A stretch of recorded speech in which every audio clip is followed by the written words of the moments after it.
no ambiente digital, ou seja, o cara sabe bastante do tema. Oi, Ali, tudo bem? E aí, tudo bom? Tudo jóia? Tudo, tudo certo. Obrigada por ter aceitado esse convite assim, tão em cima da hora. Eu que Importante pra agradeço o gente. convite, né? Não, Que é massa. super legal. Ali, Obrigado por ter me convidado. que bom! Eu estava explicando aqui no início que os direitos autorais dentro da plataforma é o tema que mais causa dúvidas, né? Como a produção cultural é muito ampla, né? Tem mais de 7 linguagens, a gente não sabe, muita gente confunde onde registrar cada obra, né?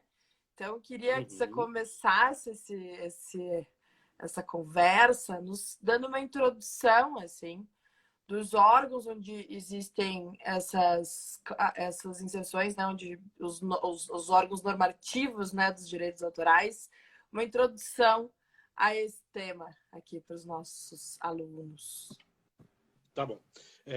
Bom, em primeiro lugar, né, formalmente agradecer o convite, muito obrigado por chamar a gente, sabe que tipo, eu sou apaixonado por esse assunto e é sempre muito legal discutir isso e trazer esses temas para quem está interessado, né? Então, antes da gente falar da questão do registro de obras, que parece ser a parte mais prática, assim, e mais mão na obra, é importante a gente entender um pouquinho como que funciona a questão, o que que é o direito autoral? Da onde que vem esse bichinho e por que que ele é tão importante hoje em dia? Gente, só um pouquinho que eu tô com uma criança aqui. Não, mas Home office, minha gente. home office, gente. Vem aqui dar oi pro pessoal. Ó, pessoal. Oi, Oi, pessoal. maravilhosa! Que saudade de Oi, pessoal. você! Você tá tão grande, tão bonita. Oi, Raca. Hum. Né? Tem que dar boa noite. Saiu do Sim. banho, tem que dar boa noite. Essa é a Manuela, pessoal. Bom, vamos voltar então para onde a gente está. Por que o direito autoral, nos últimos anos, ele começa a aparecer, começa a ficar importante e tal? Porque esse é um ramo do direito que ele era muito restrito. Direito autoral era coisa assim, ou editor de livro ou gravador e artista, né? Tradicionalmente, sempre foi assim. E aí o que isso muda com a internet? Por quê? Porque tudo que circula na internet passa a ser conteúdo, né? Então alguém produziu aquilo, alguém fixou aquele material, alguém pediu licença, alguém criou aquilo, e aí você começa a ter uma amplitude de campos onde o direito autoral passa a atuar. Inclusive, o direito autoral passa a ser um dos principais instrumentos de controle da própria internet, da própria rede, né? A gente até costuma comentar que assim, os dois grandes focos de legislação para controlar e regular a internet é do lado a pedofilia, né? Porque você fala as criancinhas, tem que proteger as criancinhas, e aí você vai para toda a parte da legislação penal e o direito autoral que controla toda a circulação de conteúdos. Uhum.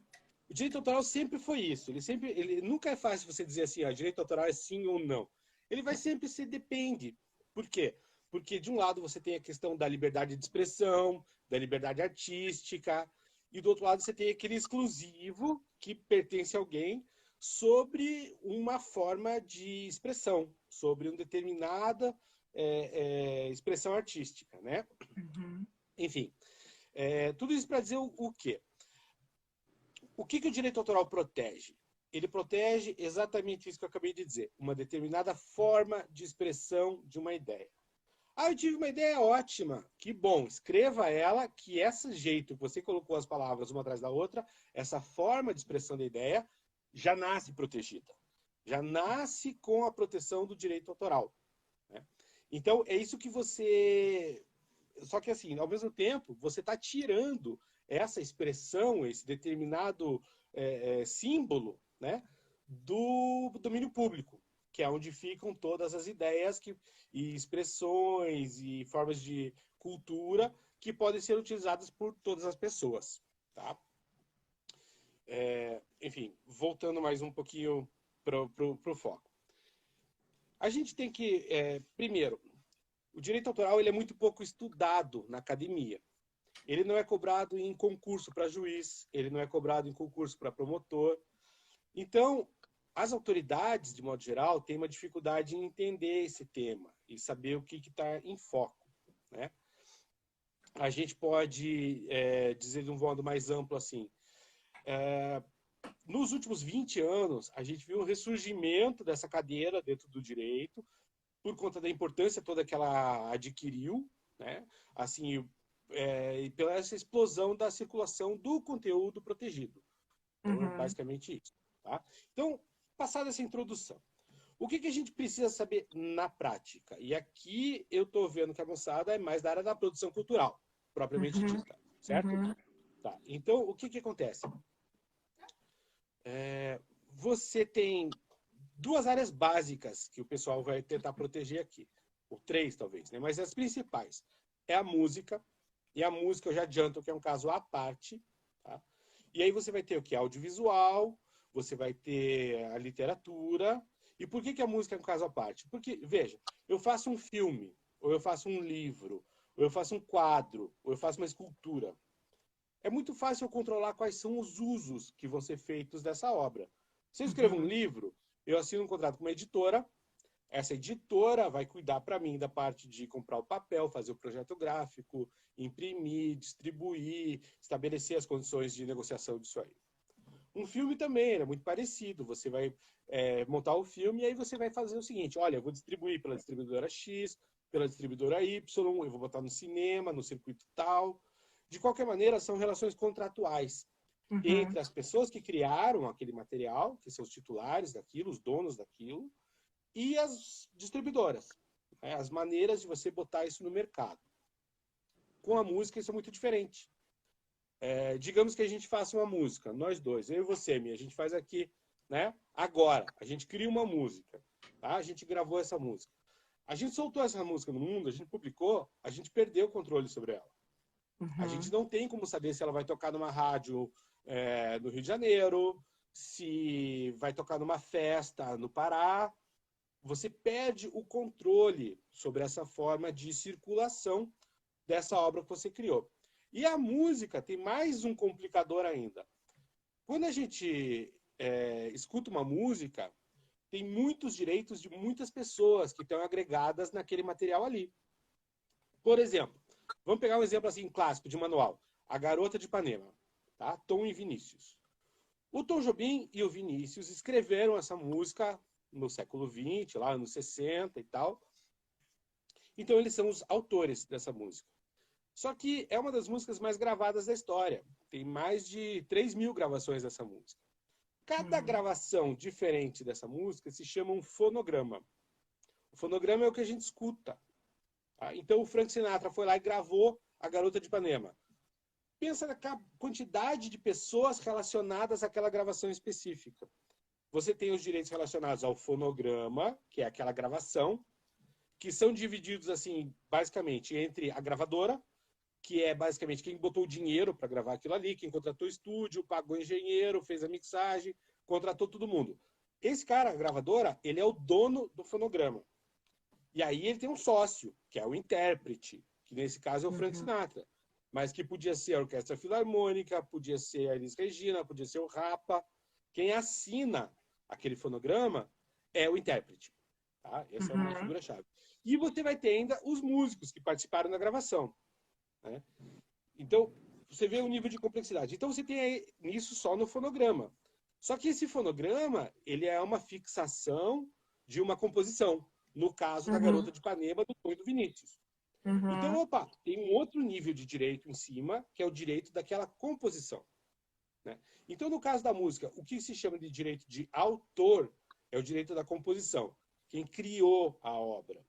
E o que a gente chama dos direitos relacionados àquela gravação específica são chamados direitos conexos. Tá? Então, você tem duas categorias, a gente chama isso de titular de direitos.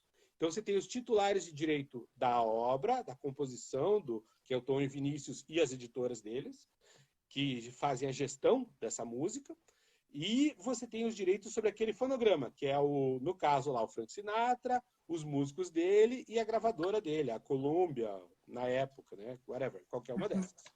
Então, numa gravação só, você tem ali, você escutou essa música, você tem todo mundo que tocou na música, a família do Frank Sinatra, que é a herdeira dele, a gravadora. Aí você tem os dois autores lá, o Tom e o Vinícius. Cada um tem uma editora. Digamos que o Frank Sinatra gravou a tradução dessa música para o inglês. Opa, tem mais um cara aí que também entra como autor, que é o tradutor. Então, para Nossa. aquela música específica, para aquela gravação específica que tocou na rádio, você escutou ali na Rádio Cultura, você tem pelo menos 15 a 20 pessoas que têm um pedaço daquele direito, né? Cada um tem um pedacinho daquele direito. Por isso que você vê que a música, e compara isso com a indústria do livro ou do próprio audiovisual, que a gente estava falando antes. Que no audiovisual você tem uma produtora e um diretor. Que é isso. São os caras que negociam. Cada um vai ter, todo mundo que participou, os atores, técnicos e todo mundo, roteirista e tal, tem os contratos com eles e eles concentram esses contratos e resolvem tudo. Na música, não. E na música você não tem como controlar quem que está usando aquela obra. Se no consultório do dentista lá em Macaé o cara tocou o Frank Sinatra, como é que faz? Por conta disso que surge o tal do sistema da gestão coletiva, né? Que no Brasil é representado pelo ECAD. Mas isso existe ao redor do mundo, em várias formas, vários formatos. Tem países que são empresas, tem países que são associações. No Brasil é um caso único no formato que a gente tem, porque ele é assim, você tem um escritório central para fazer a cobrança dos direitos, que é o ECAD. Só o ECAD pode cobrar por isso aí. E você tem embaixo dele 7 associações, que no caso brasileiro é a OBC, a Abramos, a Assim, a Amari, etc. O pessoal fala, eu estou no ECAD, eu estou na Abramos, eu estou na OBC, parará. Por quê? É ali que você se associa numa dessas associações, na categoria que você é. Eu sou compositor, eu sou editor, eu sou gravador, eu sou intérprete, eu sou músico executante. São as 5 categorias que a gente tem, né? Autor e editor da edição, da composição, e a gravadora, o intérprete, o músico do fonograma, daquela gravação. E é para eles, para essa associação, que você vai fazer o teu registro. Você vai fazer assim, ó, então, seguinte, você preenche uma ficha lá, uma planilha, chamada ISRC. ISRC é como se fosse um código de barras para cada gravação específica. Então, o Frank Sinatra gravou a Garota de Ipanema, tem um código lá, que os códigos é o seguinte, o país, o código da gravadora, o ano e o número de ordem, né? O número de série daquela gravadora. Então, em tese, com isso, você consegue identificar que, opa, essa Garota de Ipanema que eu estou escutando é a gravação do Frank Sinatra com a tradução do fulano da música do Tom e do Vinícius. E aí, quando essa música é identificada, o cara tocou no dentista, tocou na rádio, passou na televisão, todo esse dinheiro que, em tese, é recolhido das pessoas que usam música, e assim, isso é uma ressalva aqui. O que significa usar música? Não é escutar a música em casa. Sempre quando você fala num uso de obras autorais, é um uso comercial. Tem alguém ganhando dinheiro com aquilo. Então, é uma casa noturna, ou é o som de fundo do restaurante, ou é o show, ou é a TV, ou é... Entendeu? Que é aí que vem. E isso se aplica também, né, Ali? Aliás, teve uma pergunta que passou, eu não vi o nome da pessoa, mas ela fala da dança, né? Do direito, sim, quando você usa a música em alguma coreografia, por exemplo, também, quando é pública, ela também é cobrada, né? Tá, então isso funciona assim. Para vocês porque são 2 problemas bem graves que a gente tem aqui, bem separados. O que significa ECAD? Escritório Central, até aí tudo bem, essa é a parte fácil. De arrecadação e de distribuição. São 2 pontas e as 2 têm problemas graves, né?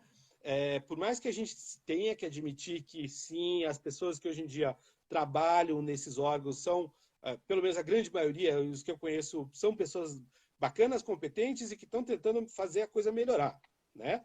Mas tem problemas que são estruturais aí, que não depende de quem está tocando ali dentro, tá? Então, por conta dessa questão que eu falei, que é muito difícil para você... Pensa, você compositor, né? Você escreveu a música, a família do Vinícius, os herdeiros do Vinícius. Como é que eles vão fazer o controle de quem está tocando isso aí? Não tem como. Eles não têm como saber que o cara lá do fim do mundo está usando a música dele. É inviável. Por isso que existem esses sistemas que são terceiros que atuam como procuradores e representantes dos autores e tal, e dos músicos, né, das gravadoras, etc., para recolher todo esse dinheiro e fazer a gestão. Só que aí você tem que ver a questão básica. Você está colocando um intermediário para cuidar do problema ali, tá? Mas beleza, qual que é o problema? Essas outras formas que eu falei de uso das obras, tipo edição do livro, você pode fazer, por exemplo, eu quero usar a música na minha propaganda ou no meu filme. Eu vou lá e falo direto com a editora do Vinícius. Negocio um contrato com eles, pago uma licença e eu posso colocar a Garota de Ipanema no meu filme. Tá tudo certo. Existe o que a gente chama de várias modalidades de uso das obras autorais. Então, a principal delas é a reprodução, que vem do quê? O direito autoral surge com a venda dos livros, a imprensa, né? A partir do momento que você tem a imprensa que consegue fazer com que você faça vários livros de uma vez só, você tem um excedente que você possa vender isso, o teu vizinho tinha uma imprensa igual lá, tinha uma máquina para fazer livro igual a tua, e pegou aquele livro que você pagou para o cara escrever, você como editor, e começou a escrever igual, né? Ele começou a imprimir aquelas cópias daquele material que você tinha investido. Aí você era o dono da imprensa, você falou, opa, não gostei disso. Aí você elege um vereador, elege um deputado, para falar, esse cara não pode copiar. Essa é a origem do direito autoral. Ele vem das empresas. Não vem para proteger o autor, vem para proteger a editora, que estava vendendo a cópia daquele livro. Tá? Esse é o direito de reprodução. Aí tem um outro direito, que é o direito de distribuição, que ele acaba sendo aplicado na internet. Eu não vou entrar nessa área, porque senão a gente é um lodaçal do streaming, que a gente nunca mais vai sair. E tem o que interessa nesse caso aqui, que é o direito de comunicação ao público. São os 3 direitos básicos que a gente tem assim, no direito autoral. O que é a comunicação ao público? É a declamação, é o show, e é a rádio, e é a TV. Tá? E esse direito específico, chamado direito de comunicação ao público, é aquele que, na verdade, está escrito na lei, que é o direito autoral do autor e que blá, blá, blá. Mas, de fato, quem que exerce esse direito? São as associações de gestão coletiva, o ECAD e as congêneres ao redor do mundo. Então, no caso da pergunta aqui, beleza, eu tenho uma coreografia, certo? Deixa eu, inclusive, ler a pergunta. Deixa que eu leio para você aqui, ó. Ela diz aqui, ó, que... Peraí. Ela quer montar a coreografia, montar um curso de dança e não sabe como usar as músicas de forma legal. E ela também tem um canal no YouTube com essas coreografias e quer saber como faz. Porque a coreografia também é uma produção artística. Ela cria essa dança e que é de autoria, mas as músicas não. Como fazer esse casamento? Aí a gente tem o seguinte. Essa é uma pergunta ótima, porque é uma pergunta clássica. E ela é, assim... Ela mostra como é que é complicado esse sistema do direito autoral. Porque a partir dessas premissas que são meio básicas, que ele protege o quê? Para que serve o direito autoral? Em tese. A lei fala assim, direito autoral serve para proteger a atividade criativa. A gente quer, como sociedade, como país, como planeta, que existam mais obras das pessoas e por isso que a gente estabelece um direito exclusivo. Você criou aquilo e não existia antes, então aquilo é teu, e você que tem o direito de usar aquilo. Uma coreografia. Primeiro, eu estou usando uma música de alguém, certo? Mas essa música não é necessariamente ligada à coreografia. A coreografia é uma coisa distinta. Então eu tenho 2 direitos aí. Um é o direito da pessoa que fez a coreografia. O coreógrafo, tá? Ele criou aquela sequência de poses artísticas de dança para aquele bailarino, para aquele grupo de bailarinos. Isso é uma obra protegida, ponto, tá? Ele tem o direito sobre a coreografia dele. Aí ele quer fazer uma apresentação pública dessa música. Ele está usando aquela música numa o quê? Comunicação ao público. Então, ele vai, por exemplo, se apresentar numa praça, tá? Ele vai botar aquela música. Em tese, tudo isso é muito em tese, porque é muito difícil de, na prática, acontecer tudo isso. Mas o que deveria acontecer? Deveria dar um dinheiro para o ECAD, dizendo, estou usando a música do fulano. E aí esse dinheiro, tudo isso é muito em tese. Deveria o ECAD recolher aquele dinheiro, pegar o percentual deles e fazer esse dinheiro chegar tanto na ao gravadora autor, quanto no né? intérprete. Exatamente. Tá? Esse seria um dos casos. Mas, aí que tá, é tudo sempre aquela zona do cinza, né? Eu tenho um canal do YouTube e eu quero colocar, quero aquela minha coreografia com aquela música. Opa, mas aí eu estou fazendo uma coisa diferente. Lembra que eu falei que existem 3 direitos básicos? Um é o direito de reprodução, outro é o direito de distribuição e o terceiro é a comunicação ao público. A partir do momento que eu não estou simplesmente fazendo uma transmissão daquele evento, né? Se eu estou assim, com uma câmera filmando aquela coreografia e passando para todo mundo numa live. Beleza, o que eu estou fazendo? Comunicando ao público. Em tese, continuo só pagando ECAD. Mas espera aí, eu filmei isso e eu vou deixar no meu canal para as pessoas acessarem mais tarde. O que eu fiz? Eu fixei. E quando eu fixo a obra num meio, né, que eu possa reproduzir isso em outras ocasiões, aí não é mais o direito de comunicação ao público. Aí é o direito de reprodução.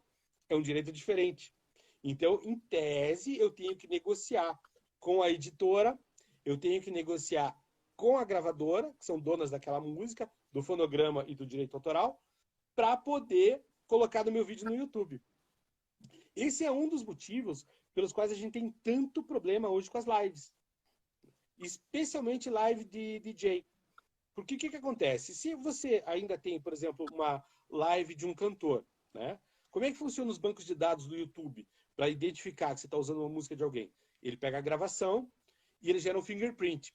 Tipo, literalmente uma impressão digital daquela música. E se ele identifica que aquela música começou a tocar, ele vai bater. O cara negociou, liberou, não liberou, derruba.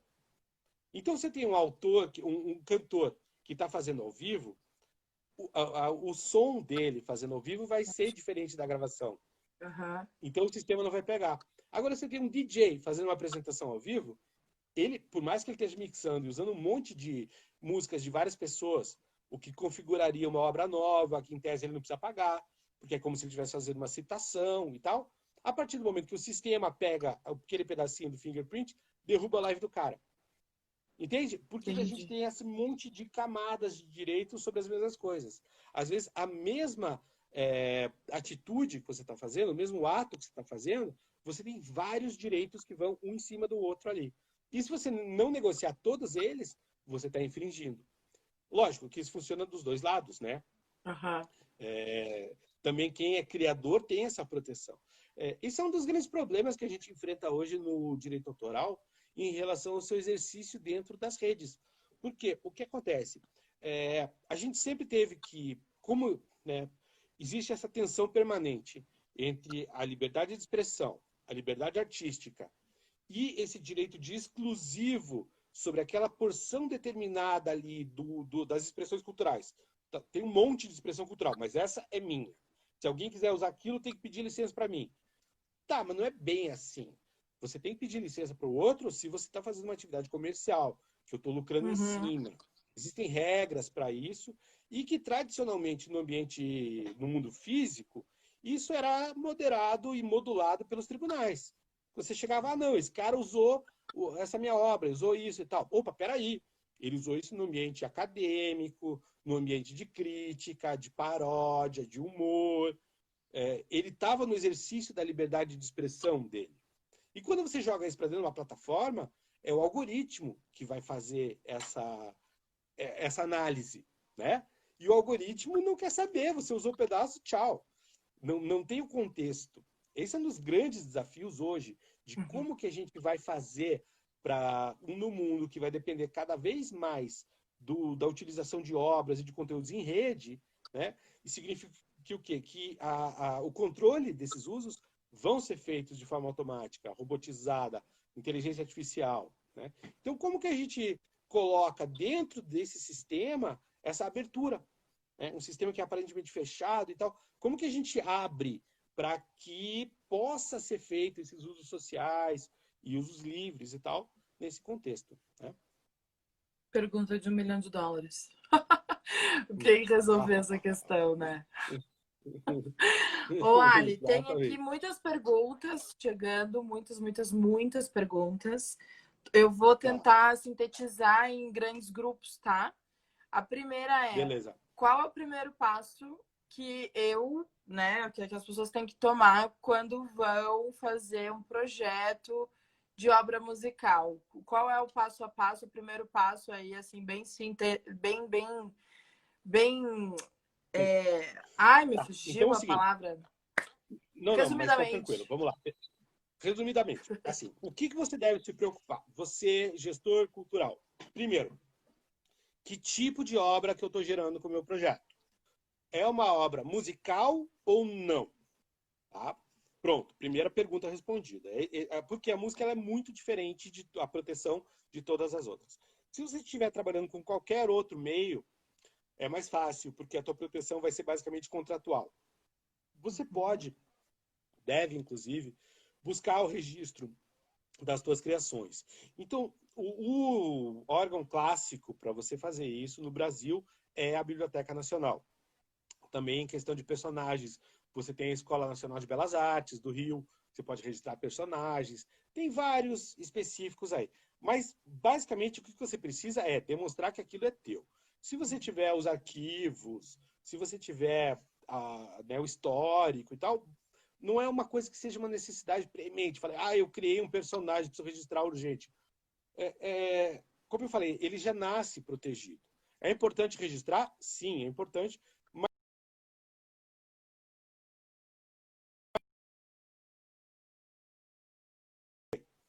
Você trazer contratos com a tua equipe, né? E assim, lembrando, isso é para não música. Qualquer coisa que não seja música. Você tem que ter um contrato com a tua equipe. Vou fazer uma animação, vou fazer um software, vou fazer uma coreografia. Beleza. Todo mundo que está participando daquilo tem que ter a regra do jogo clara. Tem que saber assim, olha, a gente está criando, mas vai sair no meu nome. Você está me ajudando, você está sendo, entendeu? Fazendo, sei lá, cenografia, você está fazendo roteiro. Quem é o coordenador do projeto tem meio que a obrigação de fazer um bom contrato, tá? Então, parece que é puxar a brasa para nossa sardinha, né, os advogados, mas é para isso que a gente serve, tá? Então, você está fazendo um projeto de criação que não envolva área de música, acha um bom advogado, explica o teu projeto pro cara e ele vai te dar um contrato que vai te proteger, tá? Isso meio que resolve muito problema.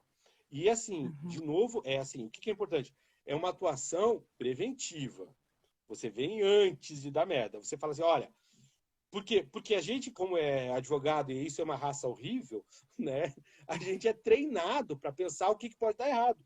Então, Uhum. quando a gente vai montar um contrato, a gente monta o contrato pensando, ó, isso aqui vai dar zica, o cara vai morrer, esse vai brigar com o outro, vai dar tudo errado. Então, a gente monta o contrato pensando nisso, tá? Beleza, ponto 1. Não música, a dica é, fala com o advogado, o cara vai resolver seus problemas. Aí, segundo mundo, música. Como a gente falou, a música tem esse problema bem específico de que você não controla o que acontece com ela uma vez que você colocou ela no mundo, né? E por isso tem a gestão coletiva. E para você poder se beneficiar da gestão coletiva, é fundamental você estar inscrito numa dessas associações.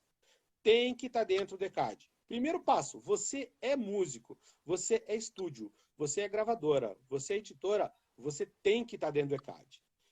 Escolha uma das associações, são várias empresas diferentes, cada uma tem o seu perfil, cada uma tem suas ferramentas, faz as coisas do seu jeito, mas elas fazem basicamente a mesma função, né? E o que você tem que fazer? Você entrou para Abramos, para UBC, para Assim, etc., você tem que registrar as suas músicas, que é basicamente o quê? Preencher planilha.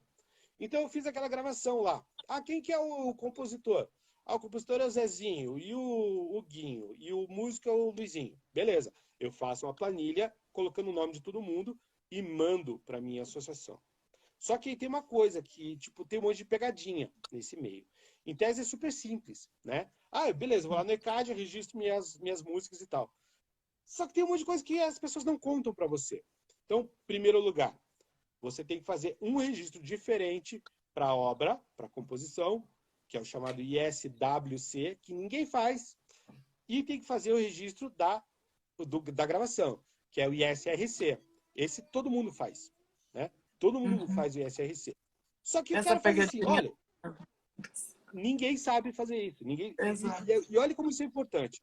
Na hora que o ECAD recolhe o direito da rádio, recolhe o direito da televisão, ele distribui 2/3 para a obra, para a composição, 1/3 para o fonograma. Então, assim, você, músico, você tem sua banda, tá? Melhor ainda, voz e violão. É só você.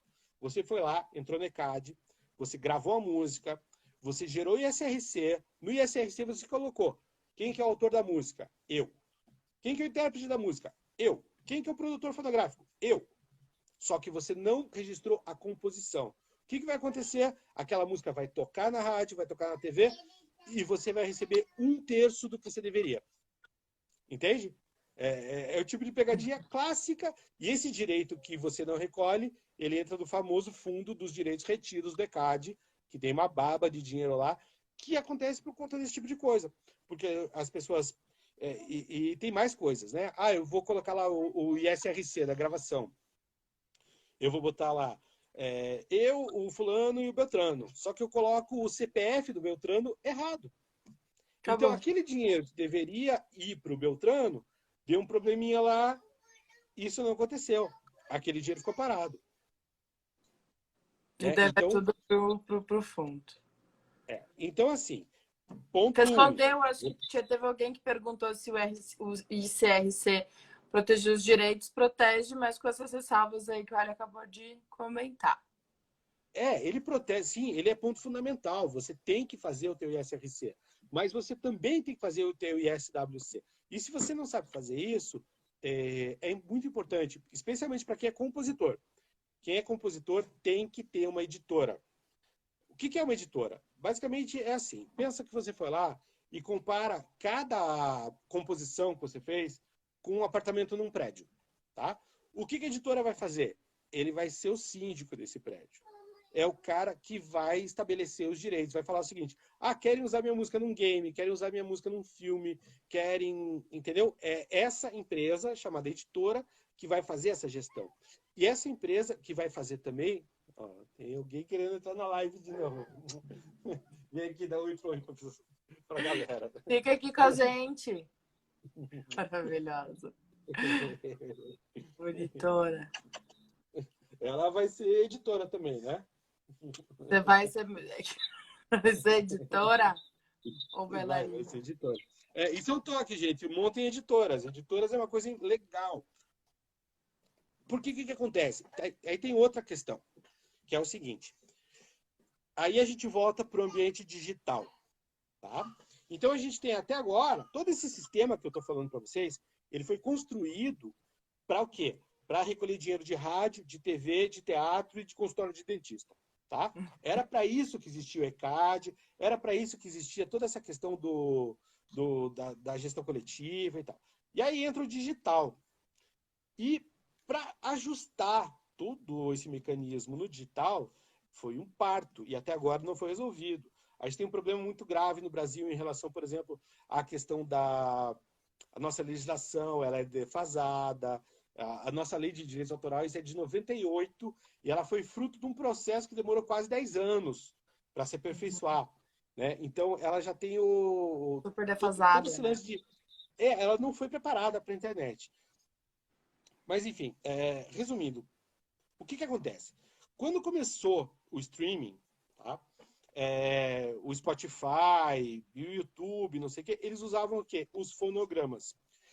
E eles foram atrás de quem? Das gravadoras, que são os donos dos fonogramas, para falar com elas. Tá aqui, a gente vai pagar tanto para vocês. E as gravadoras falaram assim, a gente quer ser dono também. Dá uma parte da empresa. E foi basicamente esse o grande acordo do Spotify. Por que o Spotify virou o principal player do mundo? Porque eles abriram as pernas para as gravadoras, para a Sony, para a Warner e para a Universal, que são as três majors, né? Os 3 catálogos gigantes. Mas o que acontece? Quem que não estava ganhando nada com isso? Os autores, os compositores. Né? E aí tem toda uma discussão técnica, jurídica, de por que os gravadores, né? Qual espécie de direito que você está colocando no streaming, se é distribuição, se é reprodução, se é comunicação ao público. É isso que eu falo, que é uma matéria que ela é, ao mesmo tempo que ela é muito presente, ela é extremamente técnica. Você fala assim, opa, peraí, se é um direito, é tal contrato que eu tenho que ter. Tal pessoa que tem que me autorizar. Então, resumindo, eles criaram um samba do crioulo doido para dizer que isso também é execução pública. Tá? Isso foi um malabarismo, um duplo twist carpado do STJ, que falou que streaming é execução pública. Beleza. Para quê? Para justificar o ECAD entrar na história, para poder cobrar o dinheiro dos autores. Só que os autores não estavam parados, especialmente nos Estados Unidos. As associações de autores se movimentaram e entraram com processos e tais, e fizeram alguns acordos, né, de que determinado percentual desse direito das obras nas plataformas fosse recolhido. Só que isso aí não entra direto pelo ECAD, porque foi negociado de forma particular. Então, para você receber esse direito hoje, ou seja, você é só compositor, você não é autor, você só escreve música. As outras pessoas gravam tua música, tá? Esse cara, hoje, não recebe dinheiro da gravadora, não recebe dinheiro do Spotify, não recebe dinheiro do YouTube. Ele tem que ter uma editora, porque essa editora vai fazer um convênio com algumas empresas ao redor do mundo. A mais importante delas é a Back Office, da Argentina, que recolhem esse dinheiro das plataformas. E aí, o que eles fazem? Eles comparam os bancos de dados para separar, por exemplo, homônimos. Tem 80 músicas chamadas I Love You. Né? Ele vai falar, opa, eu escrevi uma música chamada I Love You. E essa empresa vai identificar qual que é a minha música I Love You naquele bolo todo. Tá? Ou seja, tem dinheiro parado para o compositor e por isso que ele precisa estar numa editora. Se ele não tiver uma empresa para correr atrás disso aí, alguém especializado, ele não vai chegar. Esse dinheiro vai perder. O que mais que uma editora faz? Ela corrige as obras. Então, no ECAD, como é que funciona? Digamos que o fulano, o Beltrano e o Cicrano escreveram uma música. Cada um está numa associação. Um está na Abramos, um está na UBC, um está na Assim. E aí um deles resolve registrar a música pela associação dele. E o outro também resolve registrar a música pela associação do outro. Só que um fala assim, ó, isso aqui a gente combinou que era 1/3 para cada um. E ele vai lá e registra 1/3 para cada um. Aí o segundo vai lá e registra errado. Ele fala, não, é metade minha e os outros dois 25%. O que acontece com aquela música? Tem 2 registros da mesma música errado, ela trava. Esse dinheiro é recolhido pelo ECAD e fica travado. Né? Então, o que uma associação tem que fazer? A tua editora tem que chegar para o cara e falar, isso aqui está errado. Aí ele vai apresentar o contrato, a associação do outro cara vai fazer essa conciliação. Esse é um papel importante das associações. Das associações. Teve a Maris perguntou isso aqui, se os órgãos como o ECAD e tal, eles não deviam informar as pessoas, né, sobre esses erros. Esse papel não é do ECAD, porque o ECAD ele só recolhe e distribui. O papel é das editoras, das associações, né? Então, ele já é um papel respondendo mais uma pergunta. Dessas várias, agora, Alho. Desses vários níveis. Né? Você tem assim, primeiro, se você tem uma associação que é atuante, que vai para cima das pessoas e corre atrás, ele vai mostrar para você, ele vai te dar um relatório dizendo, opa, tua obra aqui está bloqueada por conta disso. E aí vai competir você e a pessoa do lado de lá conciliarem, ou se não tiver acordo, tem que ir para a justiça. Sim. Inclusive, eu acabo de entregar minha tese de doutorado, que é exatamente sobre esse tema. Eu defendo que as associações, elas têm que publicar os dados de todas as obras de todo mundo. Tem que ser aberto isso. Qualquer pessoa tem que poder ir lá e saber que a música do Tom e do Vinícius pertence a X% para o Tom, X% para o Vinícius. Por quê? Porque isso permite um monte de coisas. E uma distribuição mais justa também, né, Ali, porque direitos. O que acontece hoje? Como que você tem acesso a essas informações? Hoje, se a gente quiser agora, a gente entra no site chamado ECADNet. Se cadastra no ECADNet e eu consigo entrar lá e dizer assim, olha, essa música aqui pertence a fulano e ciclano. Tá lá. Só que lá não me diz quanto % que é de cada um. E essa informação faz toda a diferença. Porque se eu sei quanto % que é de cada um e quanto pertence às pessoas, fica muito mais fácil de eu criar sistemas, por exemplo, de pagamento transparentes. Opa, deu uma travadinha. É você fazer token das obras e das músicas, como se fosse tipo uma wallet de uma Bitcoin. Né? Que loucura, Então a né? gente montou uma música, a gente cria um registro dela. Por exemplo, nós dois agora montamos uma música, a gente escreveu uma música, tá? Metade de cada um. A gente cria um token daquela música e metade é tua, metade é minha. E você pode fazer com a tua metade o que você quiser. Você pode vender, você pode licenciar, você pode passar uma parte para alguém, você tem um investidor, você vende 20% daquela tua obra para o investidor, né? E você tem como se fosse um tokenzinho de valor que vai gerar ali no sistema. Mas para que esse tipo de coisa, que é o futuro, né? A gente está falando de blockchain aplicada nisso aí, você consegue fazer um registro, por exemplo. Esse é um problema grave que a gente tem hoje, porque o direito autoral ele é considerado um bem móvel. Então é como se fosse, por exemplo, nesse nosso exemplo, nós dois escrevemos uma música aqui agora. É um carro, tá? Metade é meu, metade é teu. Só que daí eu vendo a minha metade pro fulano, que vende pro ciclano, e você ficou com a tua parte lá. E não tem registro disso aí, só tem um contrato meu com o cara, e um contrato do cara com o outro, e um contrato do cara com o outro. Aí o que acontece? Alguém quer usar a nossa música num comercial, quer colocar num filme, quer colocar numa peça de teatro. Essa pessoa vai ter um problema muito sério para conseguir identificar quem são os donos, quem são os titulares. Parte disso você resolve com essa questão do registro pelas associações. Mas tem problemas que você não consegue resolver. Então, assim, eu já tive que trabalhar assim, profissionalmente. Isso a gente chama de clearing de direitos, que é essa liberação de direitos, né? Então, você quer, por exemplo, gravar um disco cover.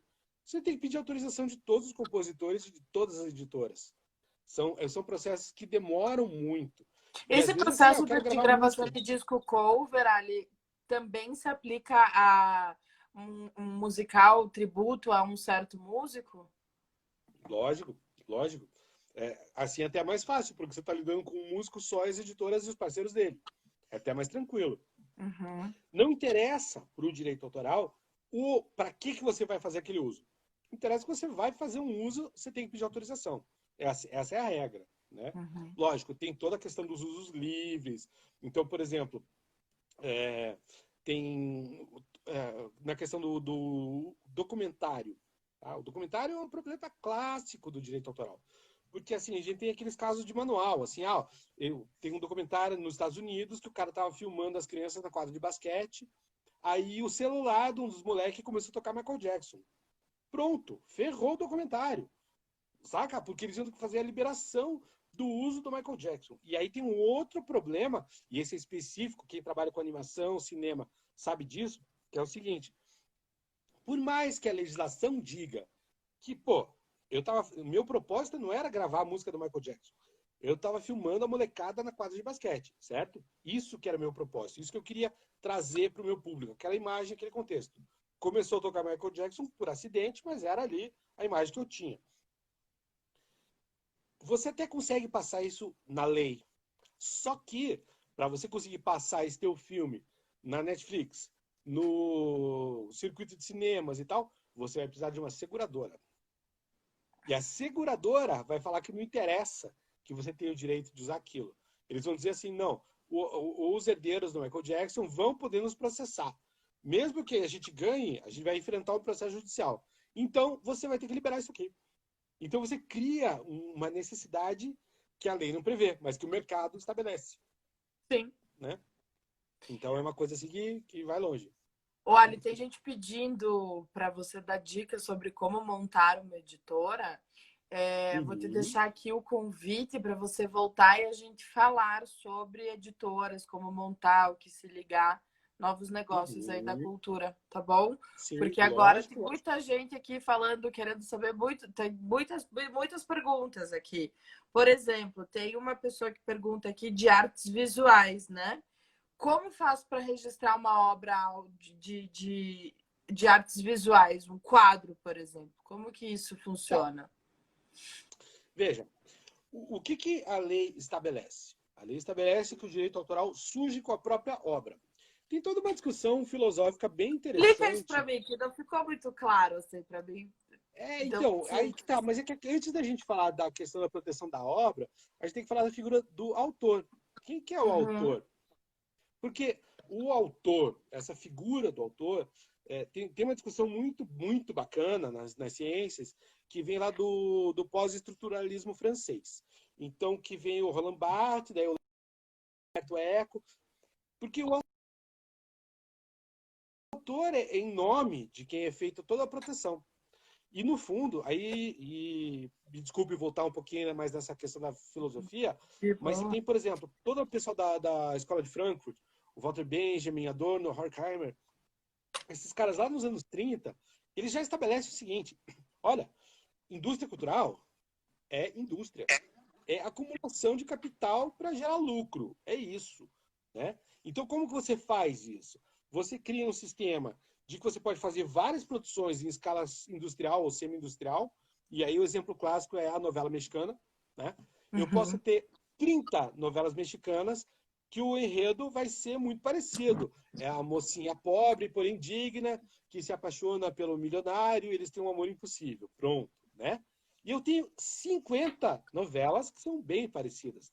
Isso é o quê? Esquema fabril, esquema de montagem em série, de acumulação de capital, né? Essa é a lógica. E para você justificar tudo isso, que você está tirando aquele material do domínio público, porque vamos combinar, a história da mocinha pobre que se apaixona pelo milionário já estava lá na Cinderela, em 1600. Não é novidade, né? A novela mexicana é a Cinderela, é isso, né? Só que repaginado. Então você pega aquele tema e como é que se garante? Pô, mas essa é uma coisa que já existe. Ah, mas é que eu sou o autor e agora ela não é Cinderela, agora ela é Maria Helena, né? Ela mudou o nome e está repaginada, ela está em Cancún, não está num castelo, né? Então você vai adaptando e vai dizendo, por isso ela é original, eu estou trazendo originalidade, por isso que eu tenho proteção. Entendi. Né? Então você tem toda essa questão, tipo assim, primeiro, quem que é o autor que justifica isso aí? O autor é uma figura que a gente pensa assim, um autor. Você pensa assim, pô, o Álvares de Azevedo, Noites na Taverna, o cara com tuberculose morrendo pela sua arte, né? E não é nada disso que a gente vê. O autor, ele, na verdade, ele é a justificação do sistema todo. É para isso que ele serve. Mas não está necessariamente ligado ou imbricado àquela obra de arte específica, né? Então, assim, o sistema, ele nasce para dizer assim, você tem que ter originalidade, e originalidade não significa dizer que algo tem que ser completamente novo. Tem um elemento em direito autoral que a gente chama de contributo mínimo, que é a diferença é exatamente isso, entre ela ser a Maria Helena ou a Ana Joaquina, entendeu? A personagem. Cada novela, essa aqui é em Cancún, essa aqui é em Guadalajara, e ela não chama Maria Helena, ela chama Ana Joaquina. Pronto, eu tenho uma obra que ela é diferente.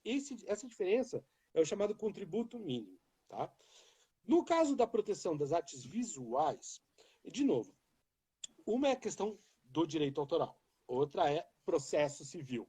Processo civil significa meio de prova. Tá? Então, o direito autoral, ele fala o seguinte, que é o direito substancial que se aplica à matéria, ele fala assim, a partir do momento que eu tenho uma obra, ou seja, uma nova criação, que tenha esse elemento, de um lado, de autoria, eu tenho que ter alguém, tem que ter um dono aquilo, alguém, um autor. E eu tenho que ter o contributo mínimo. Então, eu não dou proteção, por exemplo, se você for batendo de porta em porta e pegando nome e telefone de todo mundo e fizer uma lista telefônica. Isso não é uma obra. Isso é uma compilação de dados. Eu não tenho uma criação em cima disso aí. Não é uma obra protegível. Você não protege algo porque, pô, mas eu me empenhei para fazer isso. Pô, bacana. Né? Mas não é direito de autor. O direito de autor ele pressupõe essa novidade, essa contribuição, algo a mais. É por isso que a gente está te dando essa proteção, e é uma proteção gigante. Ela vai, vida do autor, mais 70 anos. Né? Então, por quê? Porque você trouxe algo novo para o mundo. Beleza. A partir do momento que você... E aí que tá, a doutrina se divide entre a partir do momento que você escreveu ou que você publicou. Mas, em tese, a partir do momento que a obra está exteriorizada, ela está protegida. Tá? Esse é o ponto básico. A outra questão é como que eu vou fazer uma prova de que eu já tinha dito. Isso aí. E aí a prova, a gente vai para o direito processual civil clássico. Então, por exemplo, algo que é aceito. Você pega, compra um jornal na banca e faz uma foto do jornal com a data do jornal junto com o teu quadro. Pronto. Você tem uma prova de que naquele dia você tinha aquela imagem. É um exemplo tosco, né? Mas que funciona. Basicamente, o que você tem que se preocupar? Você tem que se preocupar que você vai ter algo para mostrar para um juiz se for preciso. É isso aí. O registro de artes plásticas pode ser feito, por exemplo, na Escola Nacional de Belas Artes. Você pode encaminhar para um registro e aí você vai ter uma coisa legal, que vai ser o quê? Um título, né? Alguém, um terceiro, dizendo, olha, na data de tal, fulano mandou essa imagem dizendo que ele era o autor.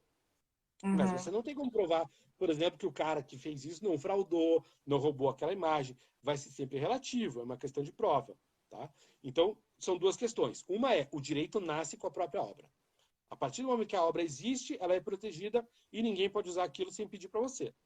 Outra coisa é como você vai provar isso. E aí a pergunta é a mesma, né? Qual que é o telefone do teu advogado?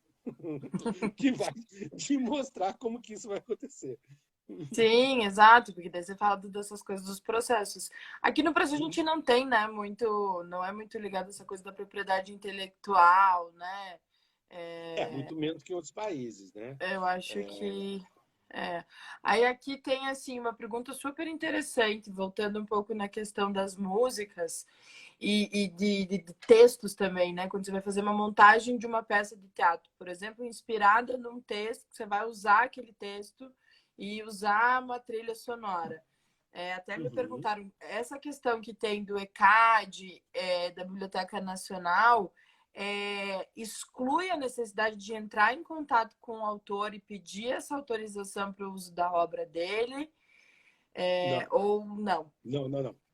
O que acontece é o seguinte, nesse caso, o que você vai fazer? Você vai pegar uma obra que já existe e transformar ela.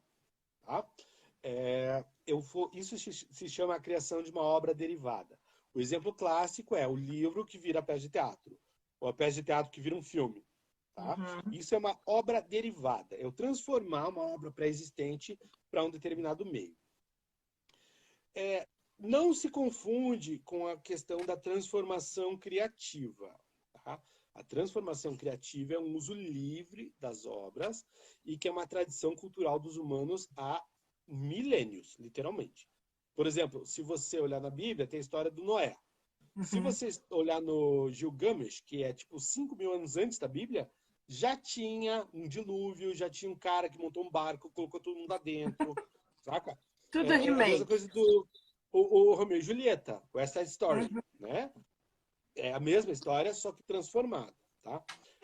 Esses casos, assim, ou seja, só mostram que isso é uma característica dos humanos. A gente, como espécie, a gente tem muito esse lance da imitação. A gente aprende imitando e não tem como fugir disso aí, tá? Mas, enfim, isso é a parte mais digressiva da história. Voltando aqui, eu estou usando um livro de alguém para fazer uma peça de teatro. Esse livro, eu estou usando aqueles personagens, estou usando aquela trama, eu tenho que pedir autorização para aquele autor. Tá? Porque foi ele que criou aquela história. Eu tenho liberdade de criar a minha.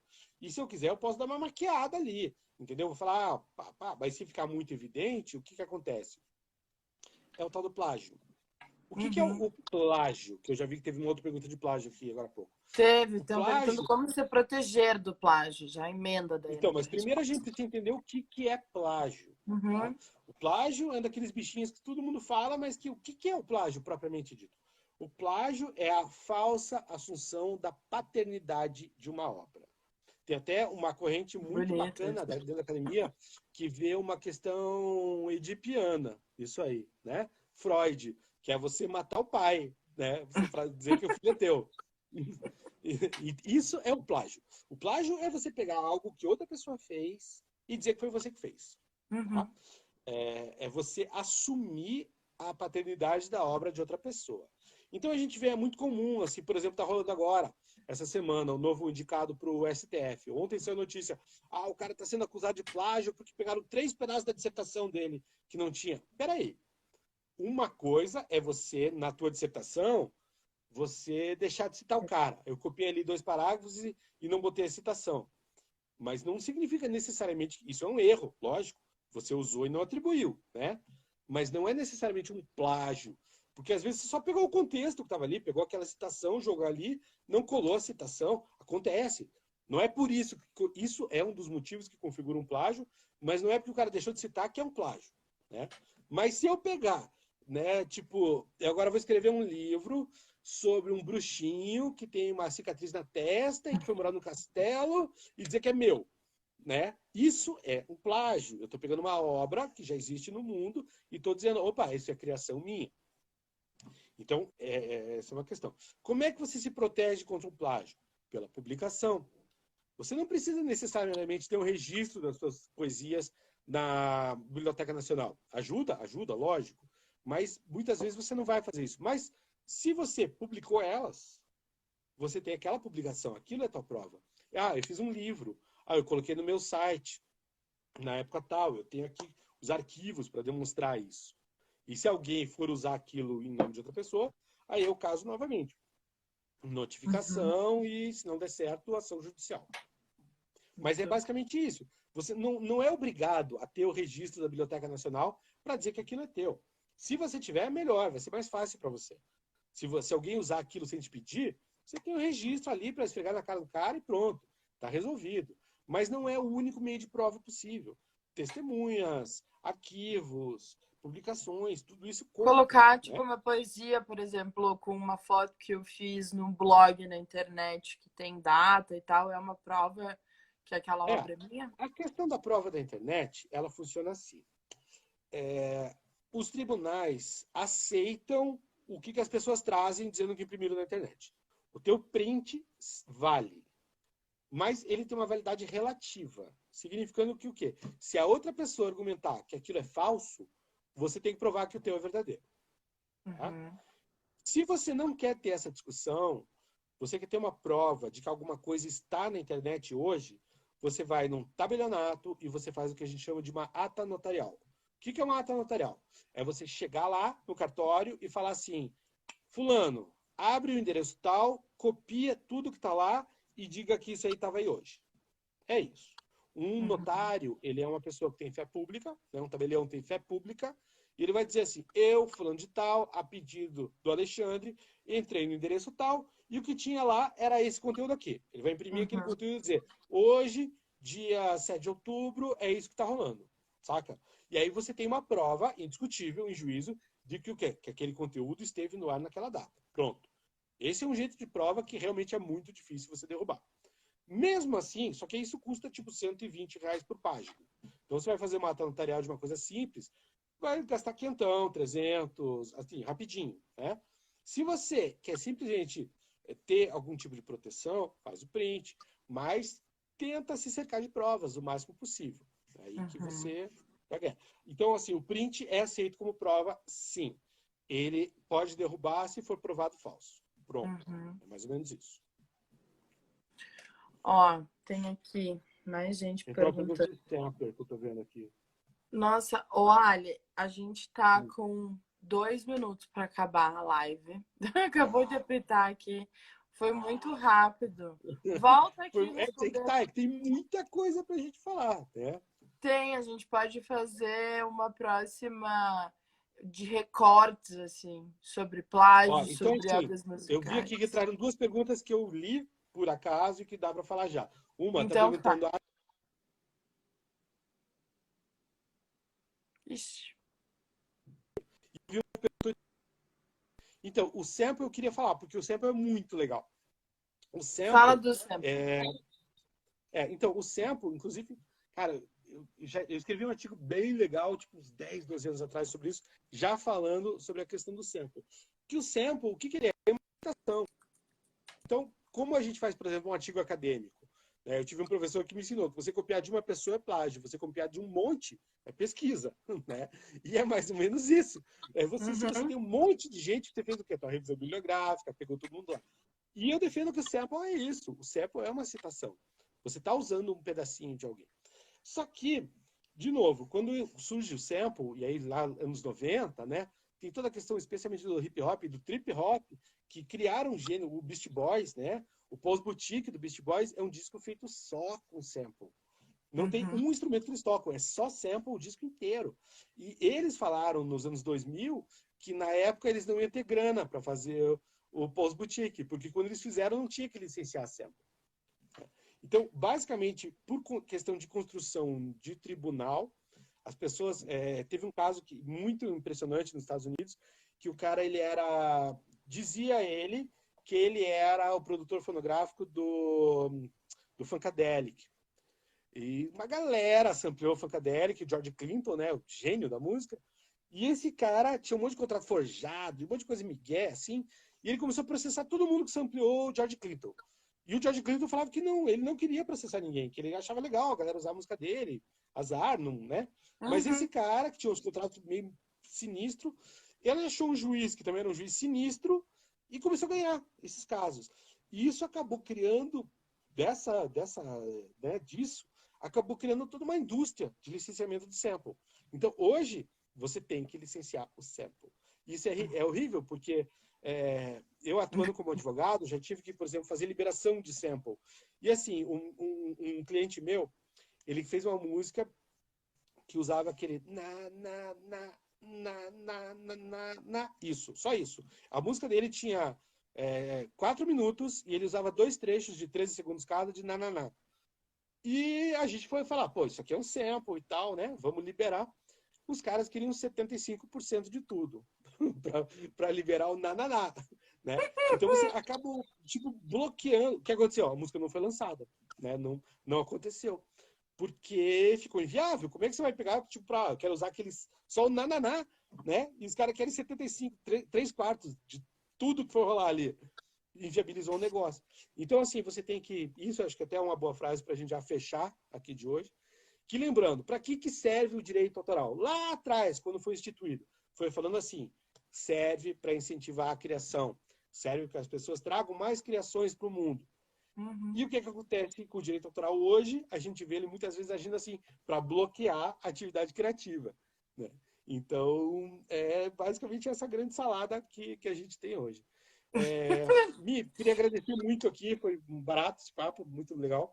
Ah, eu adoro ouvir você. Sempre foi engraçado as reações das pessoas assim, apavoradas com a complexidade dos direitos autorais, mas é isso. Eu sempre falo quando vem essas dúvidas, a gente sempre te indica, inclusive, porque vocês querem saber de direitos autorais na área de música, especialmente, e em arte. Fale com esse moço aqui, Alexandre Picel. A gente vai fazer mais uma live dessa, tá, Ali?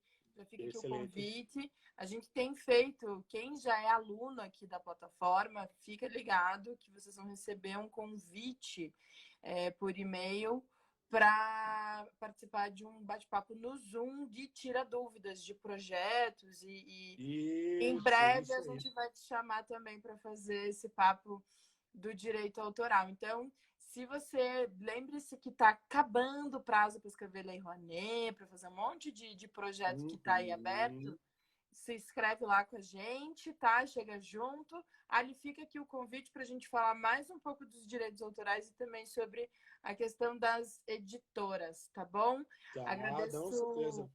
Editora imensamente. é um dos segredinhos do mercado. Editora é aquela questão, ninguém sabe o que faz uma editora musical. Então descubra, porque é fundamental. Maravilha. Então, muito obrigada, gente, tá? Agradeço a tua presença mais uma vez. Ali dá um beijo aí nas suas meninas. Um beijo para vocês que ficaram até aqui. A gente volta quinta-feira que vem. Se você quiser participar da nossa live Tira Dúvidas exclusiva do Zoom, manda a mensagem inbox, faz a sua matrícula e vem com a gente. Isso aí. Tchau. Gente, muito obrigado. Beijão para todos. Eu estou à disposição. Sou facinho de achar nas redes aí, é o Pessel. Estamos aí. Se alguém tiver alguma dúvida, comentário, se quiser aprofundar o papo, por favor, só me chamar, estou à disposição. Muito obrigado, Mi, pelo convite. Um beijo bem grande. Beijo. Tchau, gente.